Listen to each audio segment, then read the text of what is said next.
First మూవీలోనే బోల్డ్ content ఉంది మీది, అది నెక్స్ట్ మూవీస్కి ఇంపాక్ట్ పడదా? ఎవరు ఎక్కువ ఇబ్బంది పెట్టారు? ఎక్కువ టేకులు ఎవరు తీసుకున్నారు? ఆల్మోస్ట్ ఎక్కువ టేకులు తీసుకున్నది కూడా ఫీమేల్ లీడ్ మిమ్మల్ని ఎందుకు కొట్టారంట, నిజమేనా?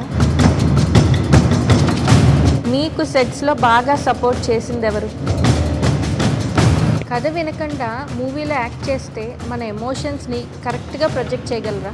దట్ ఈస్ నాట్, అది ఇర్రెస్పెక్టివ్. అది బిఎంకే గారంటే ఒకలా చూసుంటారు.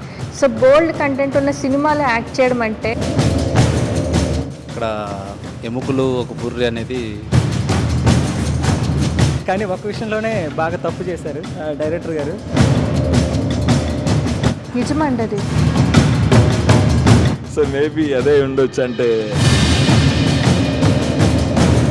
ఏంటి అన్నీ నిజంగానేనా? నేను ఏం చేస్తానో చాలామంది నేను ఆగిపోతాను, నేనేం చేయలేను. శ్మశానాలకు ఏదైనా బాడీ ఏదైనా పూలమాలలు ఆ ఫ్లాట్. అబ్దుల్ అజీజ్ గారు ఏంటంటే నిద్రపోతున్నారేంటి? గూడు ఉంటుంది కదా, తొలగిపోయింది. అప్పుడే పుష్ప సినిమా వచ్చిందనమాట. ఏంటన్నా ఈ టైంలో ఇమిటేషన్ చేస్తున్నాను, కోప్పడ్డా నేను. నా లేదన్న చెయ్యి జారిపోయిందని చెప్పాడు. ఇంకోసారి ఫేక్ కిక్ కళ్ళలో పడిపోయింది. ఫీలింగ్ చెప్పండి. గల్లీ గ్యాంగ్స్టర్స్ చాలా రోజుల నుంచి ఒక బ్రేక్ కోసం ఎదురు చూస్తున్నారు మీరు. నా సరౌండింగ్స్లో ఉన్న వాళ్ళు కూడా ఇప్పుడు అలా ఉండరు.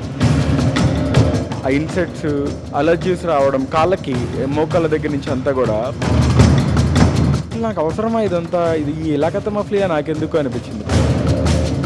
ఈ సినిమా మీకు ఎలాంటి బ్రేక్ ఇస్తుంది అనుకుంటున్నారు?